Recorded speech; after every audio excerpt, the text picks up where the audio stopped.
Free mind, you crazy for this. Soulful.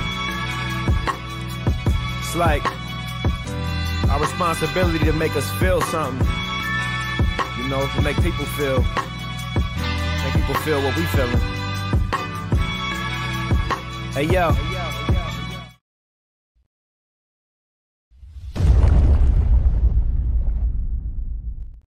Reggie here, and I want to welcome you to another one of my live streams. This is Comics Today, a show that we do on Wednesday to celebrate the best day of the week, that being New Comic Book Day. And it is indeed a good day for a lot of reasons. One of my good friends, Mikey Sutton, it was announced today that a comic that he has written has been optioned and is being developed for a TV show. This is something that I've known for a couple of months now, and it's nice that the news is finally out there. Huge congratulations are due to Mikey for literally living the dream. He had an idea, he turned it into a comic. That comic is being turned into a TV show with an actress that he patterned the character after. It doesn't get any better than that. But as part of the show, we are going to talk about some news and some current events. We're going to have some guests on that are going to help us to make sense of some things that are happening in the world of comics and collectibles. Mikey Sutton will not be a guest tonight, but I had to make sure that I acknowledged his achievement. That is a huge achievement, and it has to be acknowledged, and I could not be happier for him. I will also be extremely happy for three people out there that have a chance to win one of these cases from my friends over at Gator Guard. They sent me 3 of their acrylic cases around the holidays, and things were crazy. There was travel, there was birthdays, there was all of this stuff. And these have literally been sitting in the corner for quite some time. They sent me 3 of these cases. Each one of them has a nice, I don't know if you could see that one. There's a Venom logo that's been engraved into the back of that one. And there is a Swoldier head engraved into the back of that one. And the other one is Spider-Man. We're going to be giving these things away to 3 lucky people that comment on this video when it gets uploaded. So once the live stream is over, comment on the video, some type of substantive comment. You will be in the running to win one of these great cases from Gator Guard. I will probably do the giveaway next week, probably next Wednesday, but huge shout out to them. It's an awesome acrylic case that allows you to display your raw comics. The acrylic is UV protective, and it comes with these really awesome aluminum screws that go in each one of the corners that allow you to some degree or another, to coordinate the screw with the book that you happen to put in there. And I only have red and black, so your options for customization will be somewhat limited. But Gator Guard, awesome company, awesome product. Huge shout out to them for hooking me up and being able to allow me to hook you up. We will go to the chat here in a hot second, and if you made it to your LCS and you picked up some good books, I want to know what those books are. If you want to shout out your LCS, do that. If you read a book today that you think other people should read, let us know what that book is so we can put it on the top of our reading stacks. And if you picked up a book that is not a new book, you picked it up recently, it's not a new book, but it is a new to you book, I want to know about that as well so that we can celebrate your wins. All right. You guys may notice a couple of things have changed here in the room. Well, not in the room, but on the channel here. We have some new books in the background. We've refreshed some of the books that are back there. And then we also have a new look and feel for the channel that I'm continuing to pull through into the various resources that we have on social media, and also the little stuff up there in that corner over there. So shout out to Dennis, Kingpin Comics, for hooking me up. All right. Scrolling through some of the comments here, see what you guys are talking about. That new Daughter of Blade book was great, says Mass Snow. That's what's up. It's good to see you, brother. The Assassin says the new Silver Surfer. He went ahead and picked that up. That's what's up. Thank you, Trev. I definitely appreciate it. It's cool stuff back there, man. I pulled down a couple of things and then put up some new stuff. So we're going to keep it going. It is a tiny logo. It is pretty tiny. You know, the challenge was when I brought people in to live streams with the last logo, it was a little too big that it ended up covering people up. So I had to remove it. Dennis decided to give me an itty bitty one. He decided to give me an itty bitty logo this time, and it is up and out of the way, which I think is a good thing. There was another, he did one. I can't remember if that was the one that I wanted him to enlarge. There's another one. Oh no, this is the one I'm supposed to use. This is the one I'm supposed to use. I was using the wrong one. I want him to make that one bigger. This is the one that we're supposed to be used. Wednesday Comics Today. There you go. That is the right logo. This is what happens when your children have 3 sporting events in one single night. I took the boy to soccer first and then to football and made a mad scramble to get back for the show. My wife took my daughter to gymnastics. I think she had gymnastics today. Crazy. It was a crazy. The Gargoyles facsimile was a great drop, says the assassin. That's what's up.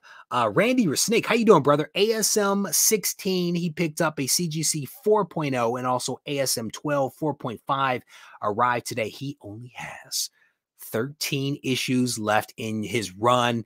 Randy, that is huge, man. That is huge, man. You are getting ever so close to doing the unfathomable. That I did not say that correctly, but you know exactly what I was talking about. The infallible, you know what I mean. There are some words I cannot pronounce, and I should probably stay away from it. Scrolling through the comments here. Let me see. Seth, how you doing, brother? It is good to see you. Steve says, my LCS did not have all my books, so tomorrow I need to hit up the LCS. Oh, we need to hit up the side LCS. There we go. Good stuff. Scrolling through the rest of the comments. You know, he hooked it up, man. He did some cool stuff. I'd had him brainstorming ideas for a redesign like back in November, December timeframe. And again, things got a little hectic around the holidays. And it wasn't until like maybe 2 weeks ago or so that I was like, hey, I need you to accelerate things with that refresh and get me something. And he sent over some examples and we decided to go ahead and rock with it. So Mr. E, how you doing? Picked up the new Silver Surfer, a Dark Web, Venom. Also picked up the Marvel Tales Peter Porker Spectacular issue number 1, the Spider-Ham. That's what's up. Where is Tina and Milt? I think they are both fans of the Spider-Ham. That's what's up. Scrolling through, the dogs are doing well, man. You know, I have something going on with one of my eyes. And I have an eye patch that I wear to get rid of the sty that's on my eye. And I walked into my sunroom the other day, not my son's room, the sunroom, and the dog had eaten the patch. They had torn the patch up. This morning we walked into the exact same room. They had destroyed a extension cord. So they're doing good, but I may have to hurt one of them. If they keep destroying stuff in my house. Planet Arizona Comics, how you doing? What is that? Out of the work office and on my way to the LCS. That's what's up. I think that maybe that was early, out of work early, maybe. Good stuff, brother. Have a I hope you were able to pick up your books. I hope they have what it is that you are looking for. Taking the kids to sports and activities is a full-time job. My wife looked at me this morning. She said, how busy do you want the kids to be this summer? I said, super busy, so that they are not here. No. They will be in so many camps, it will make their head spin. No doubt about that. All right, I'm scrolling through some of the comments here. My favorite memories are coaching and watching my son play baseball. That's what's up. Scrolling through, you got to love the side LCS. You got to love that, right? Scrolling through, there are some words. There are some words that you will see me either struggle with, or I will dance around that word so as to not utter that word. I will not utter that word. I remember as a kid, I could not say ask. I could not say ask. It used to come out axe, and my father would say, no, you cannot ask me anything. And that got to be very annoying. And so I learned how to properly pronounce ask. And breakfast. Breakfast was another word that I struggled with. Breakfast was how it came out. And that did not go over well with my parents at all. So had to step my game up. The flag, there's a lot of recommendations coming from the assassin. He says The Flash, 1 Minute War Special is a good book that people should be checking out. Thank you, brother. I definitely appreciate that. Scrolling through. I knew that would get your attention. You know what I started reading last night? I started reading, was it The Authority?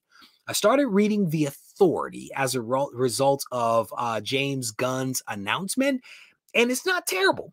It is not terrible. I didn't know what to expect. I think I'm on like issue 3 or something like that. I am sort of enjoying it. So Scarecrow picked up Junkyard Joe issue number 4 and the Sandman facsimile. That's what's up. Good stuff. Scrolling through some of the comments. My wife found out I had a side LCS. That was an intense conversation. I was about to get my wife to go to the yeah. I am not going to touch those comments. Scrolling through. Jason, how you doing, brother? He said he picked up Berserker issue number 8, Teenage Mutant Ninja Turtles 99, both signed by Mr. Kevin Eastman. I said he was in Hollywood last week signing. There you go. That's what's up. Good stuff, man. Team, what is that? Team Crispy Bacon. My son loves some bacon. He does love some bacon. I made some this morning for him. Scrolling through, did the patch belong to your evil twin? You know, I did an interview earlier this week with somebody on a podcast. This guy Amir, who has actually been on the channel, did an interview with him for his podcast, and he said, "How is it that you managed to crank out so much content?" And you know, I jokingly said cloning. Cloning is the way to get it all done, you know. Scrolling through some of the comments here, seeing what else you guys are talking about. Yeah, so there's new method here, brother. We're not going to use a wet rag. We are not going to use a wet rag. We are elevated. We are an elevated people. I went from a wet rag to a sock with rice in it, sprinkled with water, warmed in the microwave, and we elevated from that to a double eye patch. Then we've migrated to the single eye patch that allows me to still see out of one eye while doing what I need to do for the other. My sister-in-law was my eye doctor at one point, so my wife talks to my sister-in-law, and they both talk to my actual eye doctor. Anytime I have eye problems, HIPAA does not exist as far as my health is concerned in this family, because they talk about my health as if it were just an open thing. They just let it rip with my eye. So the eye is getting better. Thankfully, I had to go to the eye doctor earlier this week. She made me go. The eye doctor looked at me and she said, "You're doing all the right things." I then called my wife and I said, "The doctor told me I'm doing all the right stuff." I told her that before I left. That was not good enough. I still had to go to the doctor. And yeah, if you follow me on Instagram, you probably saw the post. I put it up and I was like, I hate this place. Scrolling down through the comments here, what else you guys may be talking about.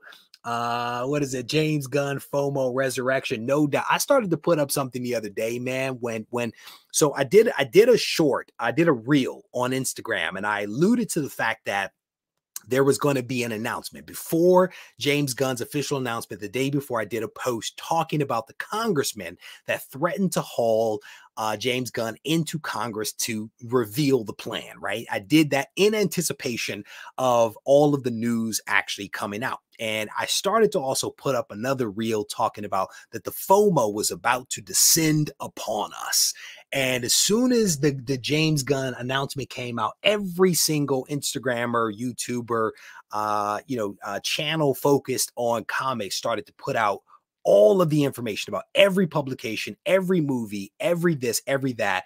The floodgates opened up. The floodgates opened up on the FOMO, and I have a feeling a lot of money has been spent over like the last 24 or so hours. So definitely an interesting time, no doubt about it. Scrolling down through some of the comments here, I may be all caught up. I'm pretty sure she already spoke to my doctor. I am pretty sure. What's funny is I took a coffee cup to the eye doctor. I was drinking coffee in there, and I left my coffee cup. Because I make an impression when I go to the doctor. They sent me a text, and they were like, "You You forgot your coffee cup at the doctor's office. How would you like to handle it? I said, give it away, throw it away. I'm not coming back for as long as I can make it. But yeah, man, get out of here, Seth. You're not about to have me jacking up my eye. I only have one good eye, sir. Only have one good eye. We are not going to jack up the one good eye that I have. Booster Gold, I read some of that recently, thanks to Tina, and thanks to Wayne, my Canadian brother. I read some Booster Gold, and I'll be honest with you, I rather enjoyed it. I rather enjoyed the Booster Gold. Let me show you guys a couple of books that I decided to pick up. These came just today, in fact, from my comic shop. I picked up Thor issue number 30. And I also picked up Amazing Spider-Man issue number 18. I think the last few issues of Amazing Spider-Man have all had this greenish cover. I have not read the story, but at some point I actually will get caught up. Those are the only two books that showed up here because I do not have an LCS. All right. With that said, I do want to take some time to get things started with my first guest here. I've had this person on the channel once before, and I wanted to bring them back to talk about some things that I saw at the end of last year that kind of went into effect this year. And I'm actually specifically talking about Sigma Comics. And if you guys remember, I had the publisher, the founder, on the show a while ago to talk about his comic, Here Comes Calico. And I think it was maybe issue 4 or 5 or something like that. He has recently signed a deal with Diamond Distribution that captured my attention. And what's really cool about Sigma Comics is that they are really focused on fighting animal abuse. So they're putting out comics that talk about, superhero stuff, talks about animals, right? But they take proceeds from the sale of the comic to actually give to charitable organizations that are helping to take care of animals, right? Abused animals that have been abandoned, whatever it happens to be. And I dig that. I dig that. But when they signed this deal with Diamond, it captured my attention. And so I wanted to have the founder come back onto the show to talk with me a little bit about this deal, how it came about, what his expectations are, and really how it all unfolded, because it captured my attention. So I want to welcome to the show right now, H.H. German. How are you doing, brother? Doing very well. Great to see you, Reggie. How are you? It is good to see you as well, man. So at the end of last year, I saw this press release come out, and it caught my attention. I immediately bookmarked it, and I was like, I'm gonna reach out to him. I'm gonna reach out to him because I want to talk about this. The deal was signed in December, but essentially just went into effect in January of 2023. Is that correct? That is correct. It's a brand new deal, and we're doing Diamond. It's 2 years in. 2 years in. Wait a minute. What do you mean 2 years in? What do you mean 2 years in? Since we started the company, we really wanted to take time to personally engage the product. A lot of times, companies like to go, as soon as they want to go right to Diamond. And I thought that it was a better thing, especially since, as you eloquently presented there, our product is a very personal product. We have a very charitable mission and charge, and that is to fight animal abuse, as you mentioned, through comics. So we really wanted to get the product into the hands of the consumer directly, and really have that experience and make sure we worked out any kinks, and obviously gauge the demand. Yep. So that we knew that if, in fact, we were going to engage a very prominent distributor, such as Diamond, of course, that we were going to, hit the ground running and with experience behind us. That makes perfect sense. And I misunderstood when you said 2 years in. You're talking about 2 years of the company being in existence, right? Exactly. That is quite the feat. But how did this happen, right? I mean, in the press release, I think you made a statement there, and you just made a statement here about wanting to connect with the audience. And this was like part of a plan, right? You wanted to start small. I think you said like play small ball before you step up. Talk a little bit more about like how this was part of the plan, how you evolved from connecting with the audience to actually approaching Diamond to say, hey, I want you to distribute my comic. Well, this is the wonderful thing about living in today's information age. I'm in my 40s, and when I was in my 20s and I was a kid, I didn't really have access to the kind of social media and internet stuff that we have, today. Yeah. Or at least not at the level we have today with respect to getting this kind of information. So as I mentioned, we wanted to get the product directly into the hands. So we started with our own website, and then as we started to get traction there, we slowly got leveraged into social media, Facebook, and then as we started getting inquiries from people saying, hey, when are you guys coming to Dallas, or when are you guys coming to Arizona? We started heeding that information and said, I think we're starting to get an interest, spread across the country. And of course, then we went into our touring, which we're still in the middle of now. And at that point, when you go to these events, Regie, with 100 pounds of comics, they only let you with 100 pounds on the plane, right? So we try to pack on as much as we can to the brim. Okay. Yep. So when we arrive in your city, we're going to have 100 pounds of comics minimum. Okay. And don't ask me how the rest, how the rest gets there. But at minimum, you could expect a 100-pound bomb that we're, setting off in every city we go to every weekend. And in one of those cities, we cross paths with the Diamond representative, and they saw with their own eyes. See, a lot of times, Regie, you know it because you've been dealing in comics and loving comics for a very long time. And you've seen the fly-by-nights, okay? Yeah. People that want to go right to Diamond and start selling, and then they get upset that, well, it didn't work out.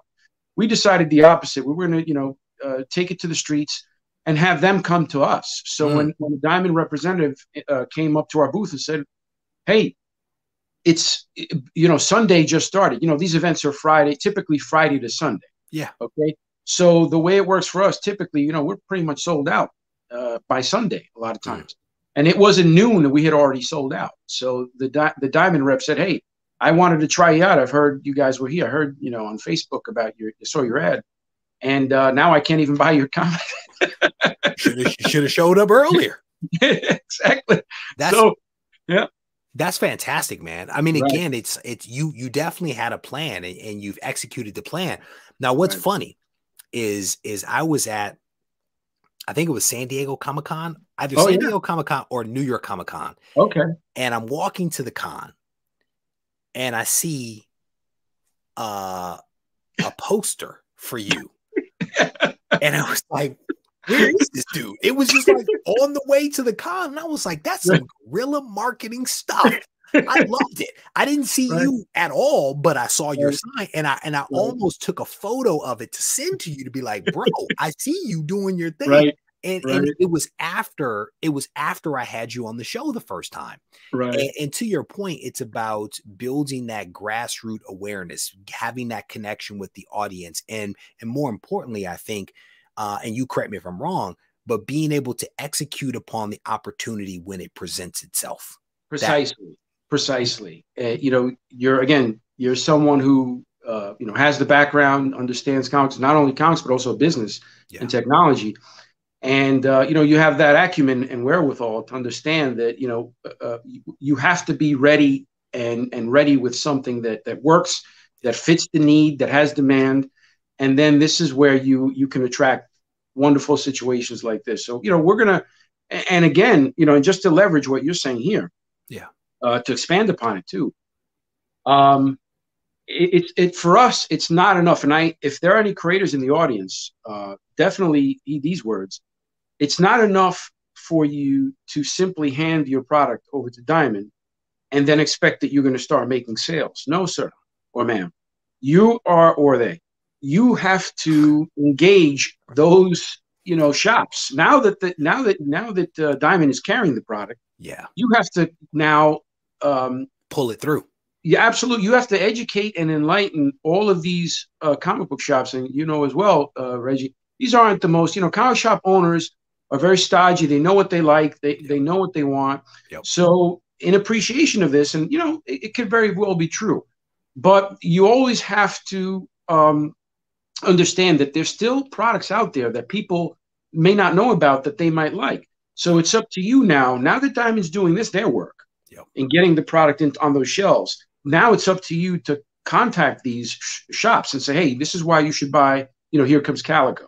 XYZ. And this is why a lot of, you know, small publishers fail, because they're not willing to go that second, third, fourth, and fifth step. But they also probably think that once it gets into previews or with Diamond, that their work is done. It's going to sell itself. I think that that's partly where the grind begins. You know what I'm saying? Because when you look at the Diamond paperwork, it says, what is your marketing plan? What is your advertising plan? How are you going to drive awareness? What is your social media presence, right? They want to know that, because they're not going to push the product for you. You have to kind of do some work. But to that point of work, one of the things that I know about you is that you've leveraged Kickstarter quite successfully over the, you know, whatever period of time, let's just say 2 years, and you can correct me if I'm wrong, but over the 2-year period, to drive that connection to the audience, to drive that buy-in, right, with them supporting what you've been doing. Do you intend to continue using Kickstarter moving forward, or have you moved beyond that now that you've moved to this phase with Diamond doing distribution? Yeah, we're going to still keep leveraging Kickstarter, because we still see a lot of benefit in new individuals who are still continuing to learn about Here Comes Calico. So what we're using Kickstarter for is not only help funding, but also the notoriety of the comic book. Some people, you know, we only get a couple hundred people who do the, you know, typically who back the campaign. Hopefully more this time. But what it does is these are almost always like newer people who are coming in, learning about the thing. And listen, why turn that faucet off if we can keep going? In fact, we should look to other ones like Indiegogo at the same time and doing other things. So we're going to keep doing it, because we do see it as a, you know, a very effective way to keep the brand going. There you go. And I wasn't quite sure how those pieces were going to fit together, so I wanted to ask that question. It appears that based upon the press release that came out, that you're going to basically be reissuing Here Comes Calico issue #1 starting in March, because it'll be in previews. Can you talk a little bit about that? Like, how was the decision made to re-release issue #1 versus picking up where things had left off? I want to understand that a little bit. Sure. Well, I want to shout you out to the audience right now, because you've got great questions and you're really giving the audience some really good insight. This is a great interviewer, folks. So not only is this man great with his comics, but he's really insightful, and he's doing you guys a great service. And listen, please continue to tune in and make sure you hit the like button for this gentleman, and subscribe to the channel if you haven't. This is a really great channel. That's why we love doing it. Absolutely. So with respect to starting from scratch, if you will, it was a very serious decision. We all sat down and said, listen, we're already on issue 6 here. Yeah. What are we going to do with this relationship? So the answer is, the collective answer was that basically no one really knows about us. You know, the underground is, you know, we're just sort of starting to get our feet wet with respect to that underground. And we're really starting to get that traction. But the mainstream, you know, comic book scene does not know about us at all. So it's definitely a situation now where let's start from scratch. Let's issue them. You know, we already have a 6-month, you know, product there. Yeah. So we're never going to be late. Yeah. So they're going to be happy. It's a good way to look at it. They're going to be happy with us. You know, they'll be the happiest people. You know, we'll be there a week early with our comics. Yeah. And you know, by the time this gives us time to get, you know, 7 and 8 out, and then listen, a good solid, you know, 8-9 months of hard work. And you know, this guy doing the marketing, that lady doing boom, boom, boom, all of us getting together and getting it done. Listen, we're going to have a nice head of steam going into 2024. And listen, and not only that, well, I'll let you get to the Kickstarter, because it's another. No, that's what I was thinking in the back of my mind. I'm like, okay, you're going to start from issue #1. You already have great inventory, right, to be able to release on time. Because one of the problems with indies is the inconsistency of the release, because of whatever it is, the cash flow challenges, the printing challenges that you face, the production challenges, right? You already have inventory that you can release while you're working on those additional issues. It makes perfect sense. Right. Part of it is like to ask the question to see how right or wrong I am. And I don't mind being wrong. You know what I'm saying? But to the point of Kickstarter, right, you're continuing to leverage it moving forward. Yes. And so I do believe you have a new Kickstarter that is going to be coming out. And then I think people also potentially want to support you. So I want to ask like one final question about how can people best support you moving forward, / what do you have on the horizon that people should be aware of? Well, we have quite a bit. And thanks again, Reggie. We're doing the Kickstarter precisely to further augment the relationship with Diamond, because with Diamond, now many, many more people all across the country and the world are going to learn about Here Comes Calico.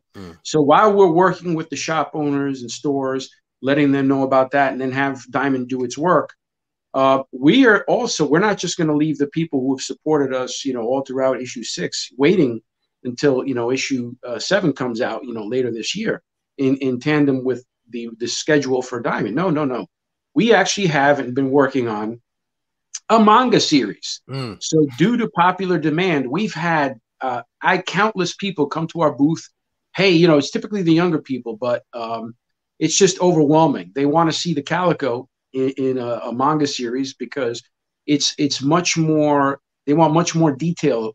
Manga allows you to build a much deeper, richer world. And how we're going to do it is, it's going to be the Here Comes Calico series, comic book volume series, issued in a manga format. However, not only do they get issues 1 and 2 in each volume. So let's say we're going to have 4 manga volumes, because of course it's an 8-issue series. So 2 to each manga tankobon, which has about 200 pages. But you're also going to get 2 additional stories, completely new, into the tankobon, when Hector Gill, the Calico, was quite a bit younger, in 2 different phases of his life. And it's going to be fantastic. The art is incredible. There's new stuff in there. It's so rich, much more detailed than just the regular comic books.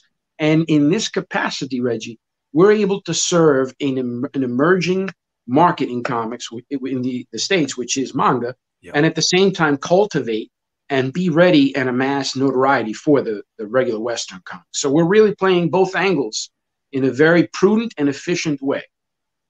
So you have a plan. That's what I just heard. And I love it. That is all right, man. So the second part of that question is, how can people best support you? So talk a little bit about the Kickstarter, and should people be going to the LCS come March and being like, hey, I want to get Here Comes Calico issue number 1. Put me on the list. Put me on the pool. Well, for the former, absolutely. Head over to sigmacomics.com. And the first thing you're going to want to do is sign up to be notified. Become a subscriber, because that's how you'll know what we've got going on. And you'll be copied on all the issues, the emails that we've got going out, and you'll know right away as soon as we have any Kickstarters going off. So get on and sign up on sigmacomics.com. You'll learn about the new Kickstarter that's up there right now that will launch on Valentine's Day this month. Not too far away, so, a couple weeks. And in terms of the stores, March, that's going to be the March previews catalog. So people are already starting to, access that and get their feelers on for the product. And, as these people do that, more people are learning about the product, and they're going to go right back to that website, learn more. If they're not satisfied, their curiosity isn't quelled with that blurb that we get in previews. There we go. And I do have a link in the description of this video, so people can certainly click on that. HH, I want to thank you, brother, for coming on. Again, I was super excited for you when I saw this back in December, and I'm glad that we were able to connect and have you come on to share with us, what you've been working on, because none of this happens overnight, right? Like, this is work. Let's be completely honest about that. This is not accidental. And I appreciate the insight that you've provided into how you've approached this. So fingers crossed that people support the Kickstarter and all the other things that you have going on. Any parting thoughts from you before we move on? Yeah, I want to bring you and the audience, into the sort of man on the street perspective that we take when we do this. Every week we're at these different shows. Reggie, when the biggest thing we do now is the trade, the conventions. Okay. Yeah. And this is what has allowed us to create all these relationships. The way I see it, whenever I get on these planes every weekend, it's like it's like fight weekend. It's the same way. You remember I used to, in our last conversation, right? I'm a former boxer. And it's the same thing. I pack my bags, you do your prayers, you get on that plane, and you don't know what's coming out of that. When you hit into that building, it's like you're going into the back of the building, of the arena. When those doors open, and you're heading in there and you're setting up, it's like, you know, wrapping your hands. Yep. So that's the way I approach. That's the way we approach Sigma Comics approach comics and manga. We're here to do battle, and we love comics. We love animals, and you know, we know it's going to be a tough ride. So that's why we tighten up those shoelaces really well. You know what that means in the street. But you're doing it, brother. You're doing it, brother. I couldn't be more proud of you. Thank you, again, we're going to have you come back on so that you can continue to share with us the things that you are doing and being successful at. So again, HH, thank you for coming on, brother. We'll talk to you soon. Thank you, man. Enjoy and listen. Great success for the show. Thank you very much. Take care. All right, cool. So again, super cool stuff, man. I saw this press release. I was searching the net. I saw the press release. I immediately bookmarked it, and I was like, I've got to connect with this guy so we can talk about this, because this is huge. We talked about Mikey Sutton earlier coming out with a comic, that comic being optioned, now being turned into a TV show. Now we have another guy that has been able to create something really awesome for a great cause, and he is elevating his game by being able to distribute it through Diamond. Again, just some amazing stuff that has to be celebrated. I said it before, I'll say it again. This is the golden age of indie comics. I will say it. There's a lot of really good stuff that is coming out, and none of this stuff happens without a whole lot of work. But speaking of that work, and I forgot to put up the image. I had a whole image for HH of his comic that I completely forgot to put up. I got so wrapped up in having the conversation, forgot to show this. This cover is dope. This cover right here is dope. It is really, really well done. And so I wanted to make sure that I showed that. I will also tell you, I've put my money where my mouth is. I've actually picked up those comics and I've given those comics away to other people to help spread the word. So I have put my money where my mouth is and will continue to do so because it is all for a really good cause. But in this spirit of indie stuff, in this spirit of people making magic happen, I have an announcement of my own. We are coming out with issue 3 of Isolation. We have been working very, very hard trying to make this magic happen. The magic is getting made. Issue 3 of Isolation is going to be coming out, and I could not be more excited about that. And what I will tell you is that we are going to do things slightly differently this time. We are going to do our own little Kickstarter effort to make this magic happen. We are not going to go through Kickstarter. Instead, we are going to be offering up Kickstarter-like packages on regiecollects.com. It is available right now. If you go to regiecollects.com, you go to the shop, you go to new releases or new items, you will see a page set up with all types of different packages that are available. You'll also be able to see a couple of actual images from issue number 3 because it is in the works, and there's various packages that are available. You can get just a regular cover A. You can get a combination of A and B. You can get A and B signed, A and B unsigned. You can get an ash can in cover A. You can get a mystery box that is basically going to be a bunch of really cool stuff that we are going to put in there. But there is a way for you to support issue number 3 of Isolation in a host of different ways. There is also a digital option as well. We have already right now issue 1 available digitally for free. But with issue 3, we are also going to have a digital early access option as well. So I definitely want to encourage people after the show to head over to regiecollects.com or in another browser window, however it works for you.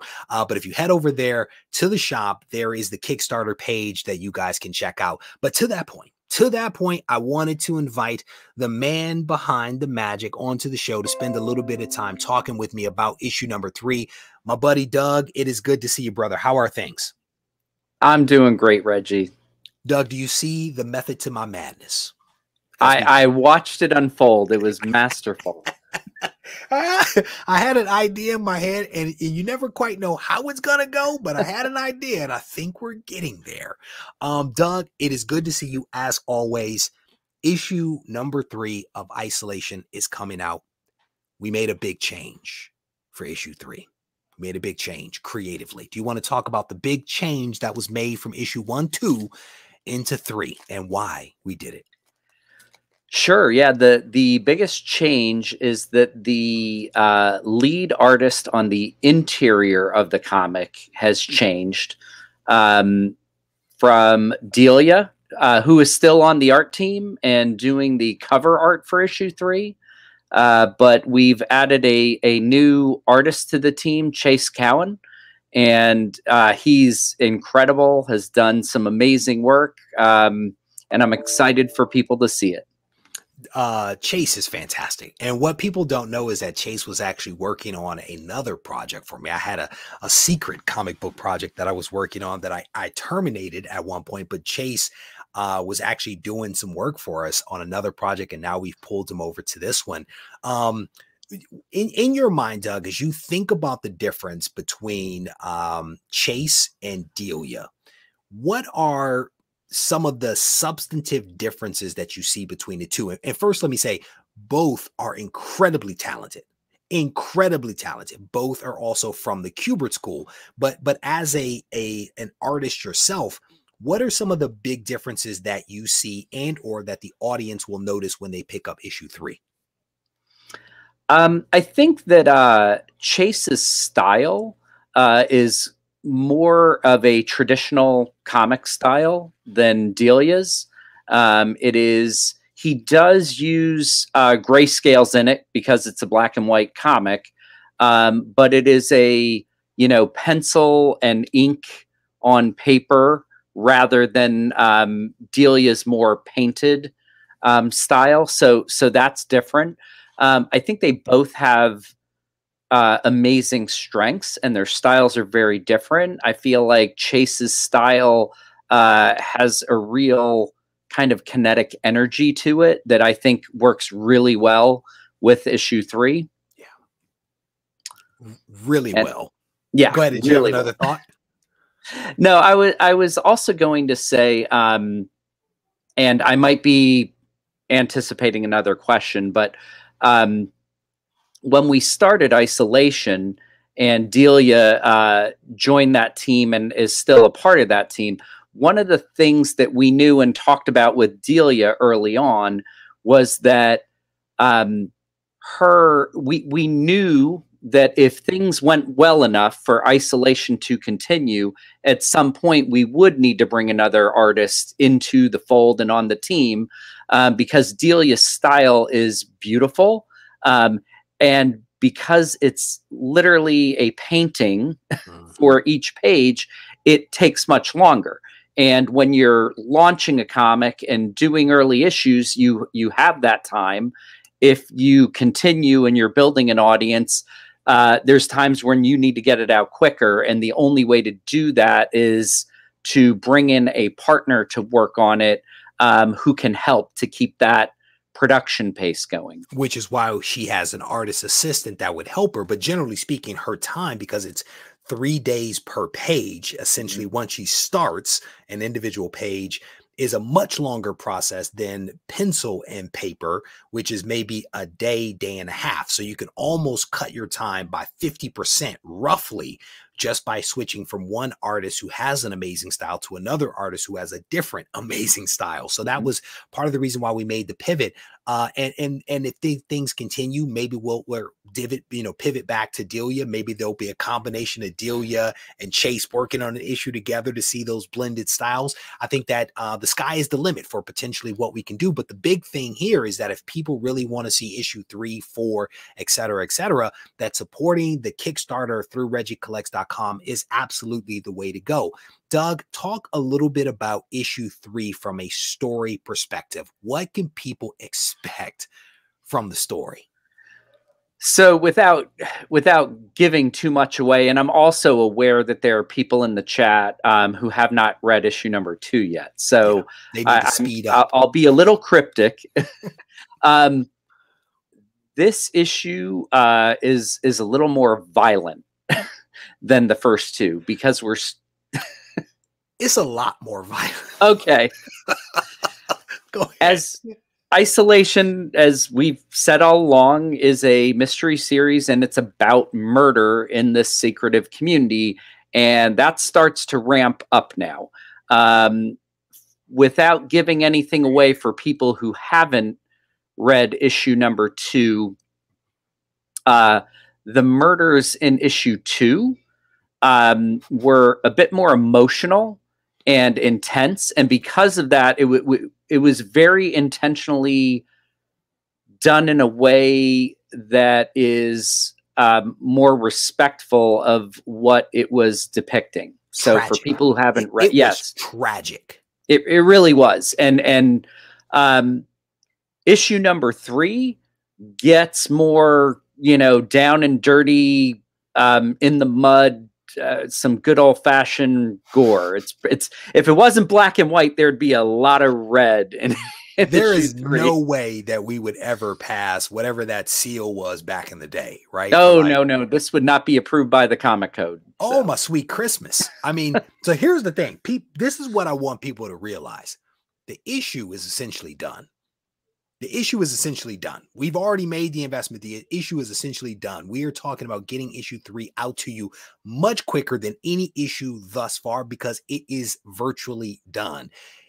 And it is violent. I will tell you that it is violent and it is really, really good. You did a fantastic job. But Doug, go ahead. You have something you want to add there.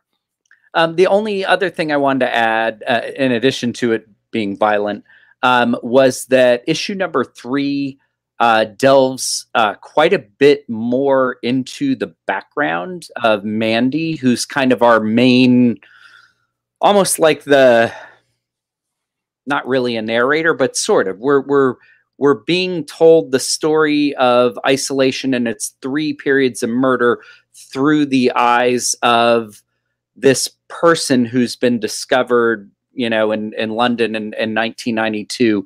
And you start to learn more about her background and how she learned about isolation in this issue.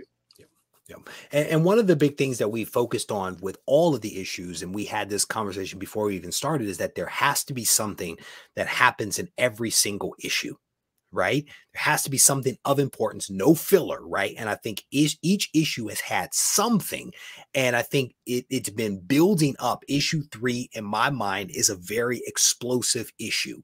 And I think that the spreads that Chase put together are really, really well done. I think that his style lends itself beautifully to the horror genre. And I think about issue 1 and issue 2 and some of the elegance of what was being depicted in those issues.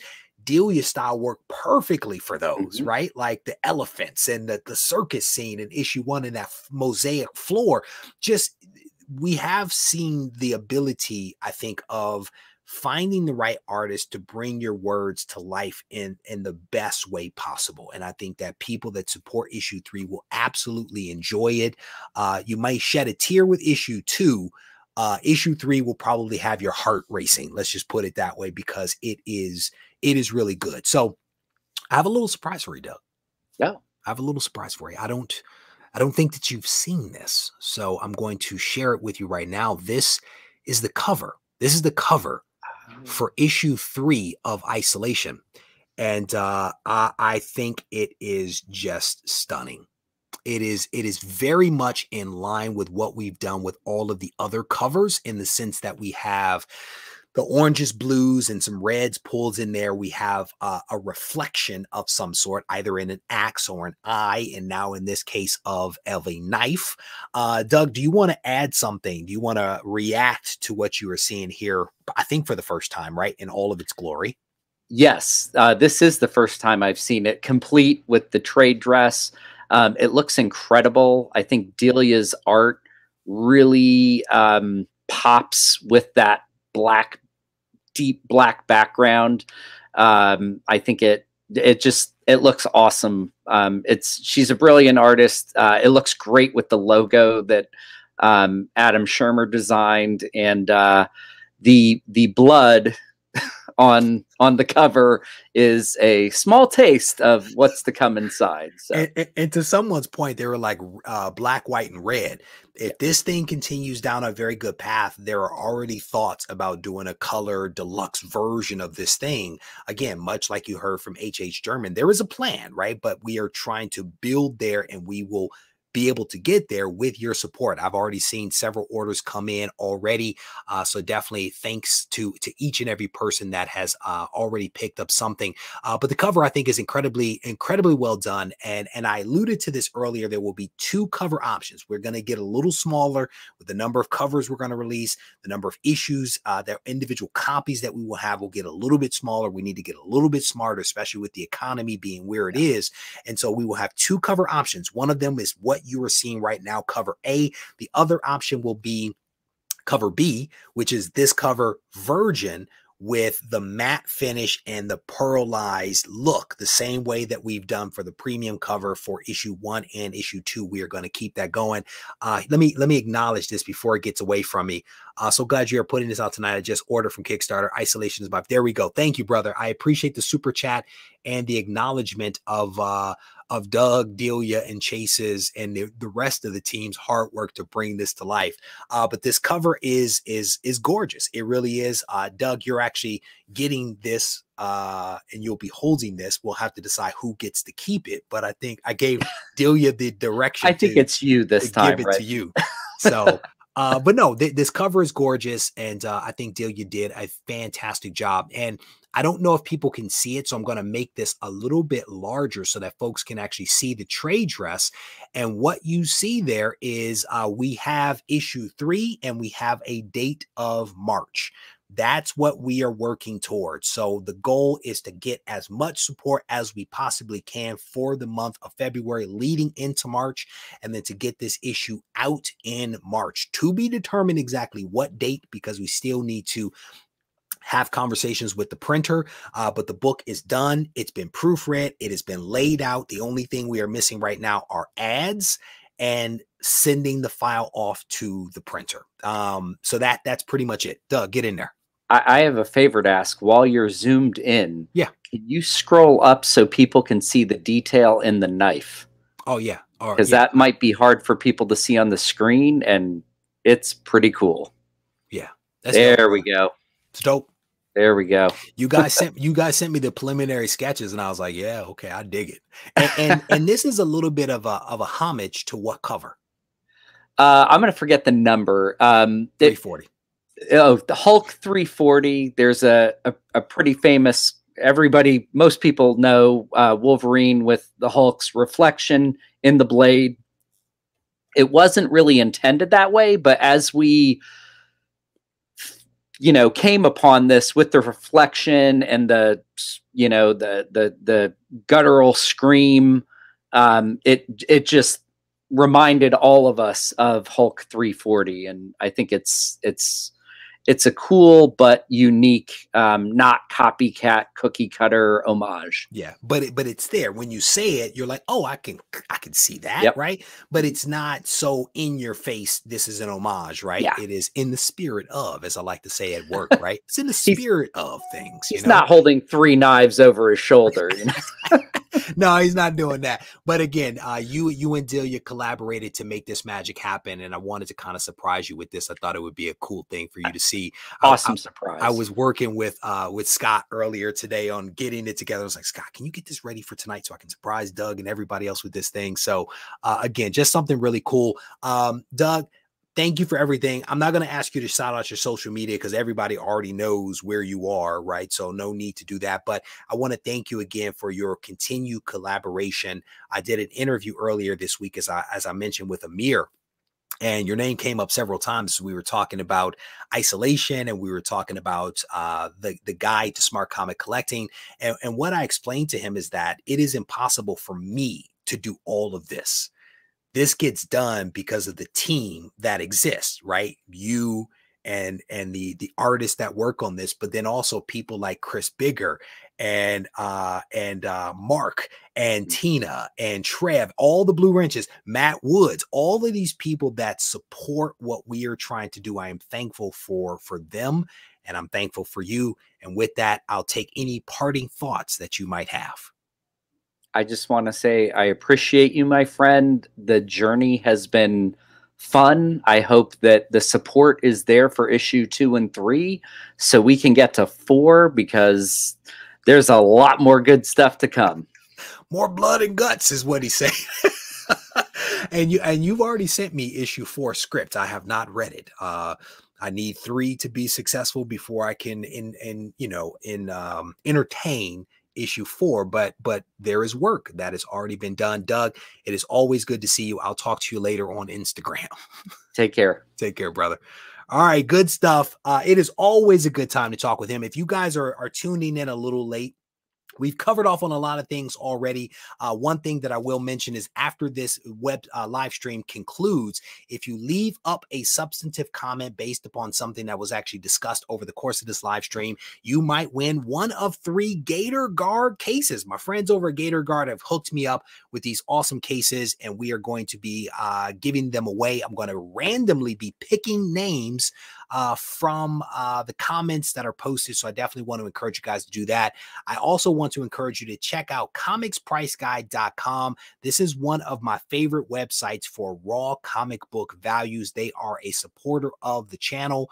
They do a lot for me every single month. I'm very appreciative of them. And this is a great resource if you are trying to figure out how much your comics are worth. If you're trying to find a way to organize your collection, which is a huge thing, comicspriceguide.com is a great resource for people. All right. So earlier this week, there were all kinds of crazy announcements that were being made by James Gunn, Peter Safran, and everybody attached to DC Studios. And there has just been a flood of coverage, a flood of additional articles and commentary that have come out.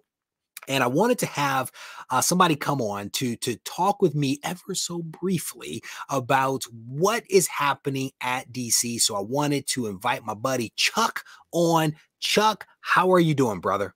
I'm doing great. How are you doing? Chuck, I have 0 complaints. I have 0 complaints, Chuck. I'm having a good day. That's awesome. So, Chuck, you saw all of the news. I'm sure you consumed a lot of it. What do you think? What are your high-level thoughts about what it is that James Gunn and Peter Safran and others said yesterday about what is coming from DC Studios? Well, I'm happy they've given us a reason to be excited about DC Comics, and that the chat about DC Comics is positive. And it's not, oh my God, how bad is this going to bomb this week?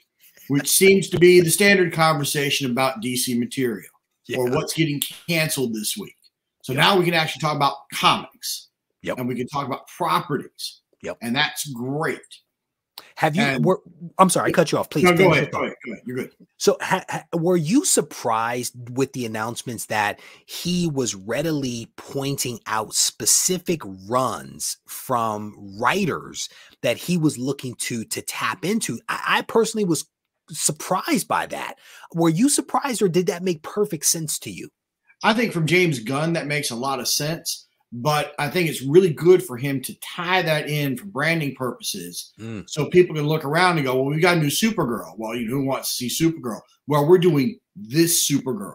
Now, I haven't read Woman of Tomorrow, and apparently you look at the Twitters, there's some controversy about it. I don't know what that is, but at least we have something we can point to and say we're doing this Supergirl as opposed to Helen Slater's Supergirl or the Matrix Supergirl or somebody else. Or something they made up, right? Some amalgamation of different things. I think that that's pretty cool. I went to go read The Authority last night.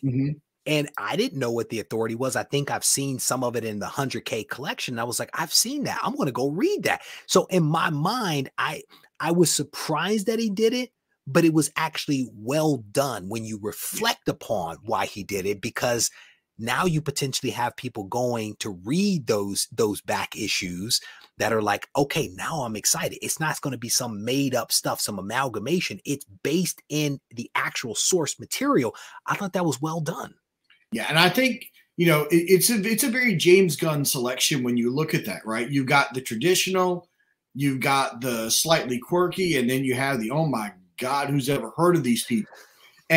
But that's very James Gunn, though. I mean, if you look at what he did with Guardians of the Galaxy, and then with his Suicide Squad mashup of the traditional characters, and then arm fall off guy, and all these other weird people, and then the Peacemaker. Well, maybe it's not surprising that we've got a Superman, and we've got a Damian, and we've got a Swamp Thing, and we've got a Booster Gold, all mixed in there. It's an eclectic type of thing. You know what I'm saying? And I know Wayne was probably excited about Booster Gold and Tina was excited about Swamp Thing. What are you most excited about? As you heard that rollout, is there one or two things that you're most excited about, and what are they? Well, I am very excited about the Creature Commandos because I've been trying to find their first appearance for a while. They're just offbeat and weird enough that I trust Gunn with it, even though he's got himself a different lineup. And it was interesting going to the LCS today because we had a new guy behind the desk, and he looked at me and said, "Do you know what the Creature Commandos are? I've had 10 people come in asking about this." FOMO in effect. And I said, "Do you have Google?" And so but seriously though, that really interests me a lot. And quite honestly, I'm excited about Booster Gold too because I like Booster Gold. And I really love the second series he had. And if they can stick with that tone, maybe throw in some Rip Hunter along with it. And that's an opportunity, again, where you combine some more of the DC universe, the DC history, and you can bring in some of this other IP that you might not necessarily think about and start creating a cohesive universe. Because the one thing that worries me here is I don't see anything really cohesive. And, we know the DC universe pre-crisis really wasn't cohesive. There was Gotham City, there was Metropolis, there was a sort of JLA crowd, and then there was everybody else that was kind of in their own segments. And Crisis tried to fuse everyone together, and well, that's a different conversation. So here it seems like we're kind of going back almost to sort of a pre-Crisis where you got your Lanterns and you got your Amazons and you got your Gotham, or maybe you got two Gothams, depending on how we're looking at that. And we got our sort of pseudo JLA and we got our horror, But if any of these really take off, then he's got a big sandbox to play in. Yeah. Because if the Creature Commandos take off, then you can do a Checkmate, or you can do Sergeant Rock if you decide to put them in World War II, or you could do, your DC Dark or your JLA Dark, or something like that. So what I'm hearing you say is that with what he set up, this eclectic group of different things, and I don't know what creature, I don't even know what you said. I can't remember it. That one went over my head. But with what he set up, I hear you saying that if he starts to have some success, he has a lot of room to run in that direction and really build that thing out. Is that what I'm hearing from you? Yeah, that's exactly what you're hearing. Now, I also think that's going to be a weakness too, because when they're not all connected, you're going to have people who are going to go, well, why am I going to look at Swamp Thing? That's just some stupid guy in a rubber suit. Or, why am I going to see, an Amazon Paradise Lost thing that doesn't have Gal Gadot in it? I mean, there goes Joe right there. He's already checked out of it. So, but I mean, or why am I going to go see Lanterns when my only memory of the Lanterns was, the Ryan Reynolds' first attempt to do a superhero movie? I mean, so that is part of the problem there. But if he can pull it off, it'll be amazing. What I thought was cool was when he was talking about the Lanterns. I mean, he picked two awesome Lanterns, and they were like, it's going to be true detective style. I was like, now that's intriguing. Like, that's different. And it was always this question of how are they going to do the Lanterns? It's going to be space cop, or is it going to be Earth-based? We heard Earth-based, true detective style. There are some things that capture my attention, Well, and Jason Momoa has been aiming to be Lobo, right? He's been begging to be Lobo. While Lobo's not announced on there, I could see Lobo showing up in Lanterns. It's a good one. It could happen. Came to Earth and he's wrecking shop.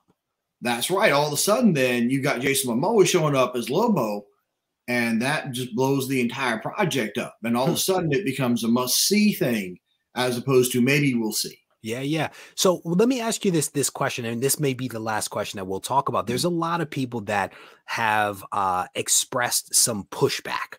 Overwhelmingly, I think that feedback has been positive, but some people have been concerned about two Batman in this thing, right? The Elseworlds Batman with Matt Reeves, and then the one that's going to be in here, and then some characters and actors being brought over and continue, like Waller and some of the folks from Peacemaker that will be continued. What are your thoughts there? Are you concerned about that, or is this just people need to get over it?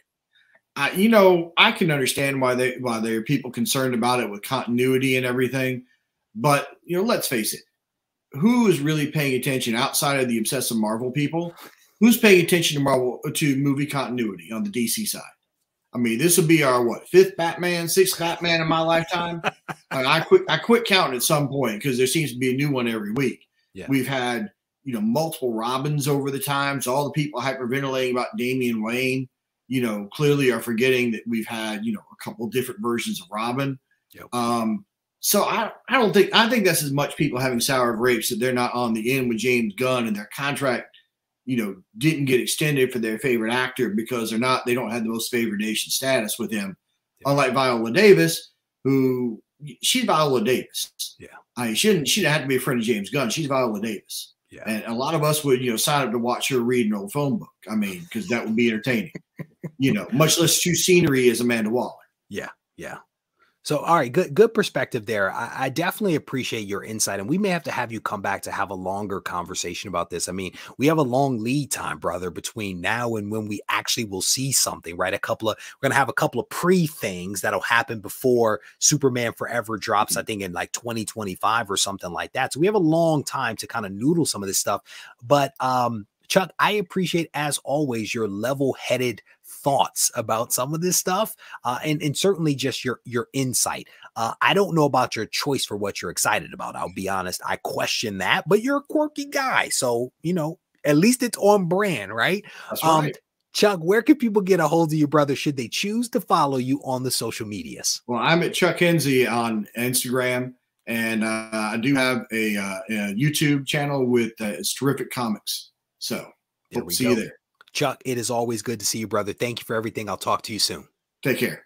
All right. So with that, we are going to wrap this show up. We try to normally keep it to about an hour. I'm about 5 minutes over. Got wrapped up in the conversation with my man, Chuck. It happens. I get excited. I want to thank you guys for tuning in. And again, huge shout out to everyone that has opted to support Isolation issue number 3 thus far. I've seen multiple orders come in over to the right. I definitely want to encourage the rest of you in here to head over to the website, regiecollects.com. Go to the shop. You can see the packages that are available to you, low cost all the way up to a little more expensive. We have a little something to fit everybody's budget. Even if you don't support, if you think about it, I appreciate that as well. But your support is definitely appreciated. If you need to reach out to me, feel free to do so on Instagram at Regie Collects. Take care. My body ate itself until it found this passion. They got fat while we starved, but it's power in fasting. Until I turn to ashes, I remain stoic through my rap heroics. I painted 10,000 poems, then I drank the potion of poetry and motion. I started choking, it was potent. My throat chakra downloaded, knowledge hungry. I was embarrassed I could ask my parents for money when I had a full tummy. So I asked for wisdom, better than crypto, sweeter than honey. I don't take it for granted, I don't wear capes and masks.